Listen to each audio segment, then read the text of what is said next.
Ipapamigay na namin tong sasakyan ni Marian. Kasi... Oo, na high blood pa ako ng 5 araw. Ay, Sige, punas-punas lang. oo, parang ikaw ito mahal. Oo. Oo. Para kailangan natin alagaan siya para hindi i-divorce. Umuwi na tayo mga kaibigan na walang sasakyan kasi alam niyo kung ilang taon yan. Aray ko.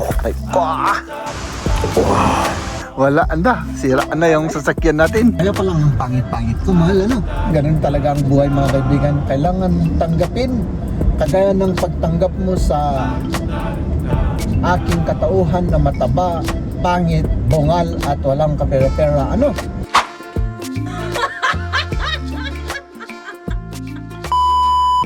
Nandito kami ngayon sa may car wash. Magkawas tayo? Oo, samahan nyo kami, mag-car wash kami ngayon. Ay, pwedeng Pero utangin. sarili, kami ang magka-car wash, hindi namin ipapalinis sa dun sa loob. Oo. Ay, Para diba tipid. hindi car wash, i-ano lang natin, i-vacuum. Oo. Kasi ipapamigay na namin tong sasakyan ni Marian. Oo, kasi may sakit na naman siya. Oo. Bago pero may sakit. Oh, tignan sige. nyo. Mga modern car ngayon, maraming electric at mga ano-ano. Oo. Pero madali namang Maraming sakit, ano? oo, madali silang Oo. magsakit ba. Oo. Buti pa ako kahit Ayan. matanda na ako, mataba lang ako, walang sakit. Buti ginawa natin yung Yung, insurance na extra ay oo, para syempre sagot nila. Siguro kung hindi, Wala binabayaran natin lahat yan. Pak tayo na. O tara na kasi wala na tayong oras. Sige, kasi may appointment. Ayan, lagyan natin ng coins. Number 10 tayo ngayon. Parang wala naman. Hintayin mo. Doon ako sa kabila.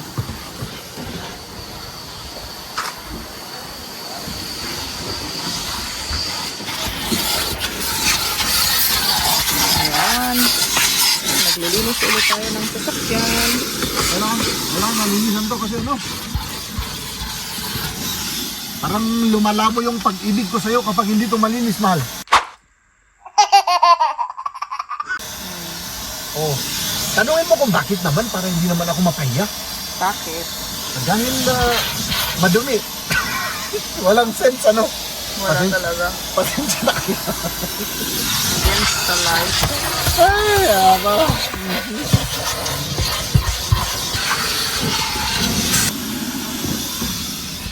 Ayan.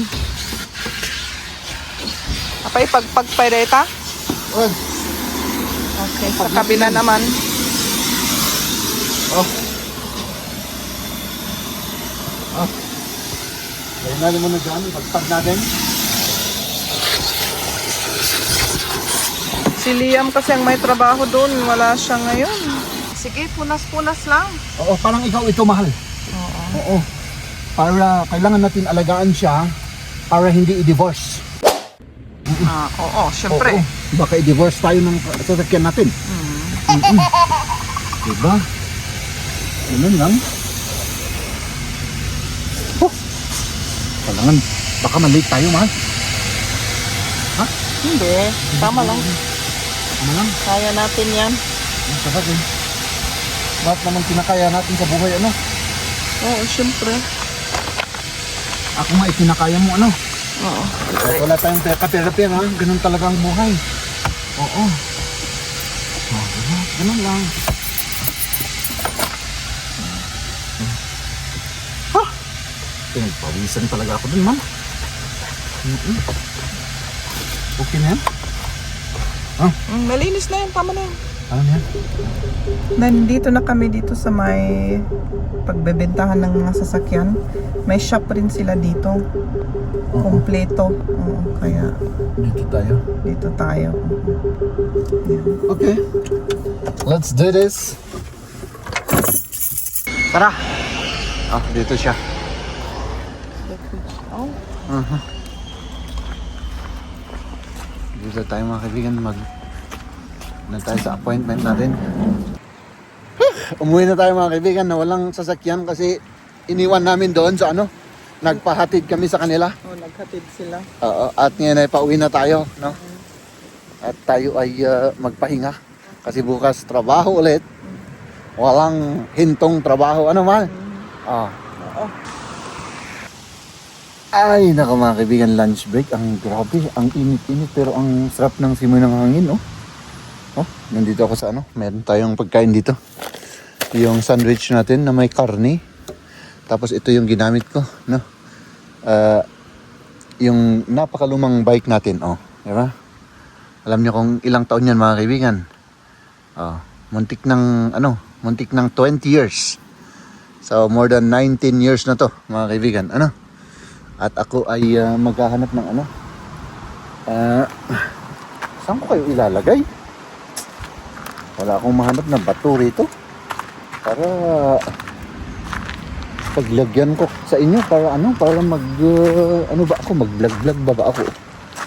At ako ay kakain. Oo. Ano? Ayun, may malaking bato rito. Iyan, aray ko. Ayan. Dito kayo ha? At tayo ay kakain. Ay, naka mga kaibigan. Ganun talaga ang buhay. Sa amin, sa trabaho ay maraming nakabakasyon. Oo. Ako lang siguro yung nandoon. 3 lang kami. Hop, dyan lang kayo. At halos lahat nakabakasyon. Diba? Kasi ako nga ay wala na akong bakasyon mga kaibigan. Tapos na eh. Umuwi ako ng Pilipinas noong January, no? Yung mga hindi nakakakilala po sa amin. Meron din kaming isang channel, Itlog ng Pinoy. Kung gusto nyong panoorin yung mga pinaggagawa ko doon sa Pilipinas, nandun lahat.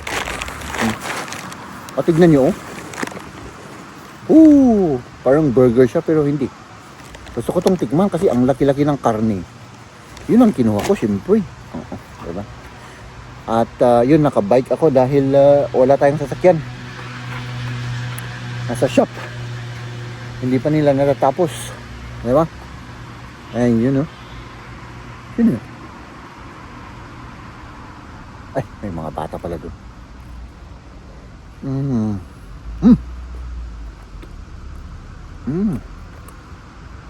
Masarap pa to, ah.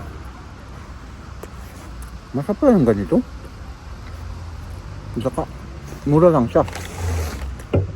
3 lang to. 3 euro. Ang oras na ay mag-alas 2 na. Late yung break time natin.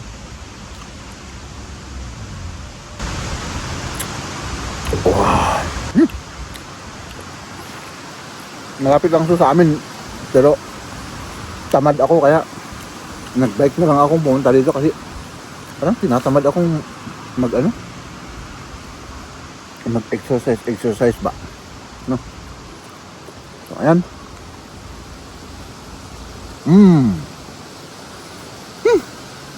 Ayun natin to tapos balik sa trabaho. Oh, ayan na. Nandito na ulit tayo at kukunin ulit natin yung ating sandali, mahal. Ipakita mo naman na ako ay isang gentleman. Ja, bist du weit zurückgefahren schon? Okay na? Lininisan nila. Ja, zum Glück. Nalinisan yan, Buti yan ang ginawa. Oo nga eh. Oh! Nagasgasan na, wala na. Ay, nakaw. Wala na. Sira na yung sasakyan natin. Sinira mo. Hindi, okay lang yan. Okay lang yan. Okay lang yan, mahal. No problem yan. No problem. Huwag kang mag-alala. Doch, die haben geschafft. Da ist noch Wasser drauf. Oo. Nano nila? Okay, kinarwash. pasok na tayo. Oo. Pero, sandali. Parang ano. Ako na kasi mahirap. Mahirap pa. Okay, sige. Tara. Dito tayo. Ay, naka mga kaibigan. Ay, talagang lininisan nila, Ano? Mahal, pakihawak niya yung ano. I-start kagad natin at umalis na kagad tayo rito. Oo. Kasi, i-on natin yung ano. Ba't parang in-adjust nila yung ano, Ay, hindi pala. At least, lininisan nila. Du musst dieses da hast du das immer. Nicht das. Ja, pa iso baka dahil tayo sumarunong nga ma-defect manan. Iso nga ikwam na lang. Nasaan na yung May ibi yung nag-ano sa amin, ano yun, naghatid. naghatid at nagsundo kasi yung nagsundo, walang free na sasakyan Oo, kaya walang hinatid free. sundo kami. May hatid sundo na ano, yung si Tito, sabi niya na may advice siya sa amin na yung start stop ng start, automatic i-off para Off. hindi ma-damage yung motor at Oo. ano pa yung at yung battery pala. Oo. Tapos ano sabi pa niya kailangan yung start stop na Ano ano ba si Sustes? ay yung ano yun yung brake. Sandali ano pa ako sandali. Sige. Hindi pa ako. Ano ka? Oo. Ay nako. So ayan. Akin yan. Oo. So ang problema mga kaibigan yun nga. Yung start stop daw para hindi masira yung motor at saka yung at battery. yung battery rin. Oo, yun ang advice Kasi- niya. Para hindi Oo. tayo maano na naman dyan. Masiraan na naman. Oo. Tapos ang importante talagang i-off natin yun para hindi tayo pumangit. Kaya palang ang pangit-pangit ko mahal ano. Naka-on pala palagi. O ngayon off na O pakita mo naman to. O ayan ito. Yung start stop na yan dapat i-off mo. So, nandito na naman ulit yung ating ating sasakyan mga kaibigan. Ang merong nangyari doon sa anong tawag doon sa parking sa amin. Oo, no. Ini-start namin, may problema. Oo, may problema. May nag-appear dyan sa cockpit, sa computer na Oo. Na may nasira. Oo. O kaya may kumbaga nawalan ng power yung 48 volt na battery at saka yung may nasira pero tinignan nila wala. Baka ano lang yun, baka ano sa software, no? So wala palang nasira, buti naman at walang nasira. At saka yun lang naman at saka yung brake na yung maingay na brake, wala rin daw silang magagawa Wala doon na kasi wala na daw sa warranty. Oo. At Ganun. na high blood pa ako ng 2 araw. 2 araw, no? Pero okay lang. Ganun talagang buhay, no? Kaya sabi namin, hindi na kami mag-ano sa kanila ng sasakyan. Oo. Doon na lang, oo. Pagbalik namin nito after 4 years, Oo. ibalik na namin mag-ano kami ng ibang Ibang sasakyan, ano? Palit na kami sa Volkswagen kasi naman, Nakakadismaya. nakakadismaya. Di ba? Oo. Doon na lang tayo sa mal? Doon na lang tayo sa Tamaraw FX. Oo. Mas maganda pa yun, Tamaraw FX. Oo. So, ganun ang nangyari kaya pero buti naman at walang nasira. Yun nga lang, maingay yung brake at ayaw nilang gawin at yun. Dahil wala na sa warranty, kung gusto namin, ipagawa namin pero 5 to 900 euro. Babayaran namin. Babayaran lang namin sarili. So sabi namin hindi na kasi ano lang naman, hindi naman sira Sabi yung nila brake. comfort daw yung Comfort, oo. Kaya na high blood na naman ako kanina. Pero Pero okay high lang. blood si Jim, medyo ako. Oo. Medyo, kapag ganon. Pero okay lang, ganun talaga ang buhay mga kaibigan. Kailangan tanggapin. Kagaya ng pagtanggap mo sa aking katauhan na mataba, pangit, bungal at walang kapera-pera. Ano? Ayaw, di ma. Ladies and gentlemen,